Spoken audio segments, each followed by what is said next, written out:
Let us begin with a morning nobody puts on a postcard, waking up poor in the ancient world. You do not wake under painted ceilings, silk curtains, or a servant politely announcing breakfast. You wake in a cramped space where baskets, tools, smoke, sleeping bodies, patched cloth, and yesterday's worries are already waiting. The room is not designed for comfort. It is designed to keep weather outside and people barely inside. If you are lucky, you slept indoors. If you are very lucky, the roof did not negotiate with the rain overnight. There is no alarm clock. There is hunger, noise, family movement, animals, neighbors, smoke, and work arriving early like it owns the place. For a rich ancient person, morning could begin with choices. For a poor ancient person, morning usually began with tasks. Water had to be carried. Fire had to be fed. Food had to be stretched. Tools had to be found before someone else borrowed them forever. And before you imagine a peaceful, simple life, please remember, simple does not mean easy. Ancient poverty was not rustic relaxation. It was survival administration without a desk. Ancient poverty did not ask, "What do you want to do today?" It asked, "What must you do before you can eat?" For the ancient poor, work was not a career identity. It was the price of staying alive. Your day might begin with water, because water does not politely walk into the house by itself. Someone carries the jar. Someone finds the path. Someone hopes the source is clean enough to not become tomorrow's disaster. Then comes fuel, wood, dung, reeds, charcoal, anything that can turn cold food into warm food and darkness into slightly smoky darkness. In a poor household, fire is useful, dangerous, and dramatic, which is basically the ancient version of a family group chat. If you live in the countryside, fields do not care about your mood. Grain must be planted, weeds removed, animals watched, irrigation maintained, harvest timed, and weather feared with professional intensity. If you live in a city, work may mean carrying, selling, cleaning, hauling, building, repairing, serving, or standing in a market pretending prices are normal. A rich person could hire hands. A poor person brought their own hands and hoped they lasted. Your body was your cart, your machine, your insurance policy, and your emergency fund. If your back hurt, congratulations, your entire business model was now in danger. The rich could turn time into leisure, politics, education, or banquets. The poor turned time into water, bread, rent, tax payments, repaired sandals, and one more day of not collapsing. There was no weekend in the modern sense, no paid time off, no sick leave, and no cheerful human resources department asking about your goals. Your goal was grain. Then maybe more grain. Then maybe not owing grain to someone with a seal, a tablet, and a face carved entirely from authority. Even rest was not always restful, because tomorrow's work was already waiting like a creditor in the corner. The poor worked for themselves, for family, for employers, for landlords, for temples, for officials, and occasionally for people who called it duty because that sounded nicer. And when the powerful needed labor, the poor often paid in the oldest currency available, their bodies. That is the cruel math of ancient poverty. Even your muscles were taxable. A rich person owned time. A poor person rented their body to the day. Now let us talk about food, because for the ancient poor, food was not lifestyle content. It was a daily math problem with teeth. How much grain is left? How much bread can it become? How many mouths must it feed? How long until someone asks for taxes? A rich person might ask, "Will this meal impress my guests?" A poor person asked, "Will there be enough after everyone has looked hungry at the same pot?" Staple food could mean grain, bread, porridge, beans, onions, lentils, dates, beer, oil, vegetables, or whatever the local market and weather had not betrayed. Meat was not impossible, but for many poor families it was not Tuesday. It was an event, a festival, a sacrifice, or a miracle with bones. Food storage mattered because there was no refrigerator, no freezer, and no delivery app named Ancient DoorDashius. Grain had to be protected from moisture, pests, theft, spoilage, and relatives who said they were only taking a little. Bad weather could turn a household budget into a panic ritual. Too much rain, too little rain, pests, flood failure, drought, war, transport problems, or officials demanding dues could all reach into the food bowl. The ancient poor lived close to harvest failure, and harvest failure did not send a warning email. If the rich had shortages, they might buy more. If the poor had shortages, they negotiated with hunger. A broken jar could matter. A stolen goat could matter. A spoiled sack of grain could matter so much it became family history. And because food was physical, heavy, and seasonal, the poor also paid with labor before they ever paid with coins. Someone sowed it. Someone weeded it. Someone harvested it. Someone carried it. Someone ground it. Someone cooked it. Someone watched it disappear. When you are poor, every meal is both a relief and a countdown. Breakfast says, "Good, you survived the morning." Dinner says, "Excellent, now survive tomorrow." Ancient hunger was not always dramatic starvation. Often it was smaller portions, thinner porridge, weaker bodies, fewer choices, and more fear. It was the art of making less look like enough while children watched the pot. So no, the ancient poor were not counting macros. The ancient poor did not count calories. They counted risk. A poor ancient home was not a lifestyle brand. It was a shelter trying its best. It could be small, crowded, rented, smoky, fragile, shared with tools, shared with animals, shared with relatives, and shared with everybody's opinions. Privacy was not a guaranteed human right. Privacy was something rich walls did for rich people. In a poor household, sleeping, cooking, storage, repairs, arguments, childcare, and bad smells could all happen in the same heroic little space. If you lived in a rural village, your home had to survive rain, heat, wind, insects, animals, mud, and repair work you probably had to do yourself. If you lived in a city, your rent might buy you height, crowding, noise, and the spiritual experience of worrying about fire. Roman lower-class apartment blocks could be crowded and hazardous, which is a very ancient way of saying, great location, terrible everything else. Stairs were work. Smoke was decoration. Neighbors were unavoidable. And landlords existed because apparently every age needs a villain with paperwork. A rich house displayed columns, paintings, courtyards, and status. A poor house displayed baskets, patched cloth, tools, smoke stains, and the family strategy of fitting too many lives into too little space. Fire was useful for cooking and heat, but in crowded housing it was also a guest nobody fully trusted. Water was not always nearby. Waste did not magically vanish. And fresh air could become a luxury feature. In a modern home, you complain when the Wi-Fi is slow. In an ancient poor home, you complain when the roof, smoke, rent, neighbor, rat, and cooking pot form an alliance. The home protected you, but not completely. It protected you from weather until it leaked, from strangers until it opened, from cold until fuel ran out, and from hunger not at all. Housing also showed rank. Rich people had rooms for functions. Poor people had functions arguing inside one room. The poor home was bedroom, kitchen, workshop, storage unit, childcare center, repair shop, and emotional pressure cooker. That is not minimalism. That is poverty with architecture. A rich house displayed status. A poor house negotiated with weather. For the ancient poor, clothing was not about making a statement. Unless the statement was, "This still covers me, please respect its long career." Clothes protected the body from sun, cold, dust, work, insects, modesty problems, and the judgment of people wearing much cleaner fabric. A poor person's clothing had to last, be repaired, be patched, be handed down, and survive activities no designer would approve. A torn garment was not just annoying.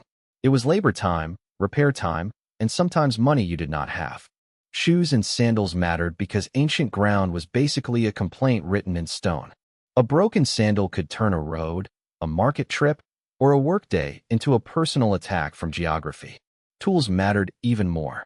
A hoe, knife, basket, spindle, needle, jar, rope, hammer, or grinding stone could be the difference between earning, eating, repairing, or falling behind. The rich owned fine objects to display identity. The poor owned practical objects that had to justify their existence every day. Nothing was casually thrown away. A broken tool became a repair project. A torn cloth became a patch. A cracked pot became a family debate.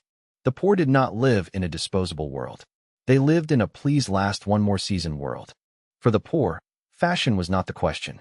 Survival had a dress code. A poor ancient family was not just a family. It was a survival team with no bench players. Everyone contributed because hunger did not care about age, mood, or whether you had finished being a child. Children might carry small loads, watch animals, fetch water, gather fuel, grind grain, help in shops, assist in fields, or learn a trade by being useful early. A rich child might study rhetoric. A poor child studied reality, and reality gave homework before sunrise. Women in poor households often managed an impossible system: food, fire, water, clothing repair, children, storage, market decisions, sickness, and the ancient art of making almost enough look intentional. Men might farm, haul, build, serve, fight, sell, craft, fish, dig, transport, or hire out their strength to whoever needed a human tool. Elders carried memory, childcare, advice, craft knowledge, and sometimes the quiet fear of becoming another mouth the household struggled to feed. Family was love, but it was also labor math. Who can work? Who is sick? Who needs food? Who can go to market? Who must stay? Who owes what? Who is old enough to help? Ancient poverty made childhood shorter, adulthood heavier, and old age less protected. That does not mean poor families had no joy. They had jokes, songs, stories, meals, rituals, teasing, pride, arguments, and probably one relative who gave terrible advice with great confidence. But the family's emotional life sat on top of an economic problem. If one worker fell ill, the whole household felt it. If one child could not help, someone else carried more.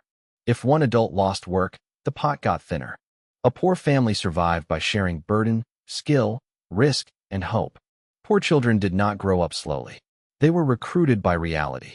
Now we reach the part ancient poor people probably hated most: status. Being poor did not only mean having less. It meant standing lower in a world built like a ladder, and you were not near the top. Above you stood landlords, officials, priests, merchants, creditors, patrons, soldiers, scribes, and elite families with documents older than your house. They had seals. They had records. They had land. They had storage. They had friends in rooms you were not invited into. You had labor, neighbors, family, hope, and maybe a goat with a suspicious attitude. The poor could be free, dependent, indebted, hired, tenant, client, displaced, or enslaved, and each status came with different dangers. A poor free person might still have some legal identity, but little protection against people with more money and better witnesses. A tenant could lose land or housing. A laborer could lose wages. A debtor could lose property, freedom, family stability, or sleep. An enslaved person could be treated not as a struggling neighbor, but as property inside someone else's economic plan. That is one of the darkest truths of the ancient world. Some people were not merely poor. The law itself placed them under another person's ownership. Even for the free poor, dignity was often fragile. The rich might need your work, but not respect your voice. They noticed your hands before they noticed your humanity. A poor person could build walls they would never own, harvest grain they would not fully eat, and serve food they could not afford. And then came taxes.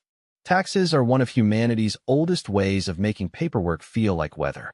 Grain tax, labor tax, rent, dues, temple obligations, local fees, transport duties, and official demands could all press down at once. If you had coins, someone wanted coins.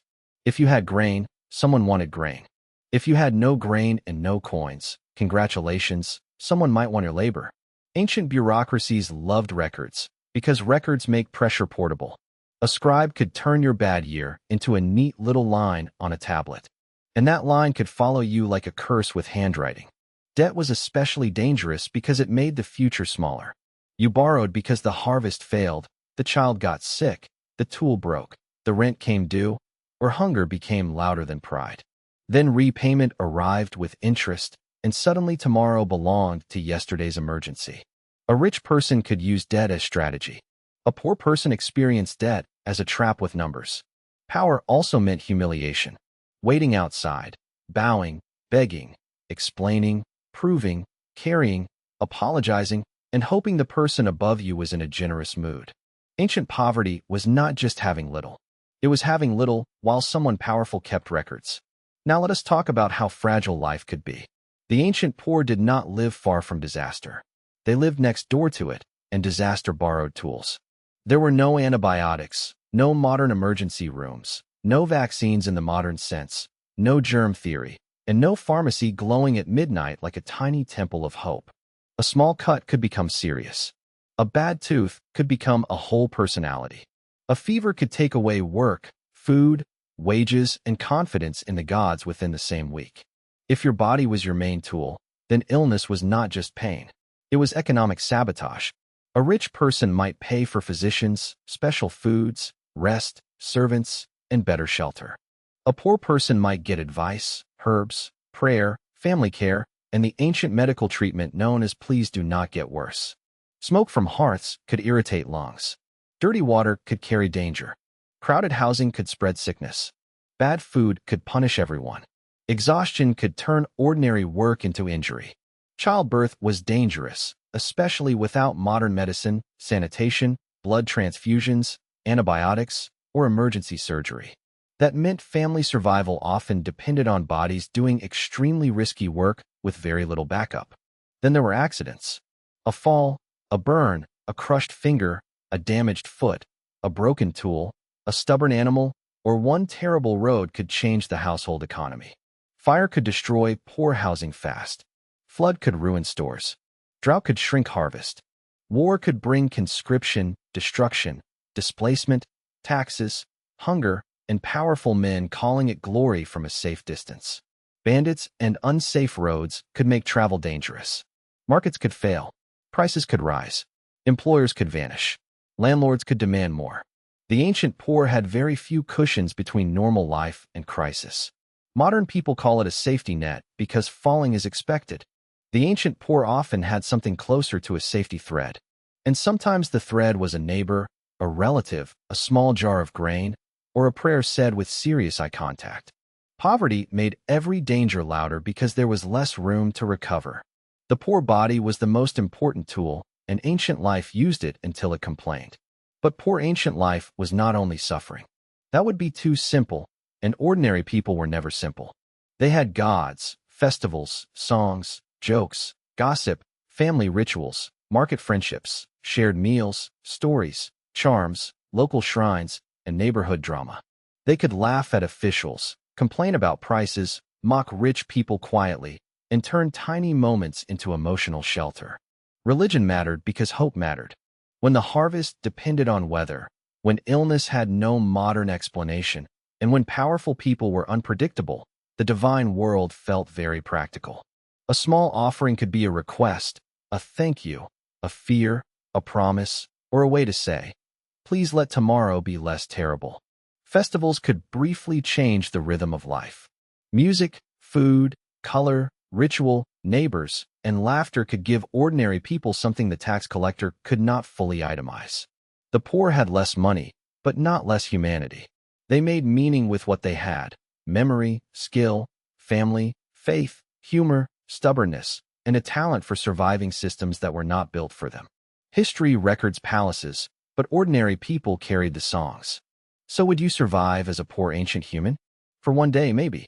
You could carry water, complain dramatically, eat simple food, and pretend your feet are not filing a legal complaint.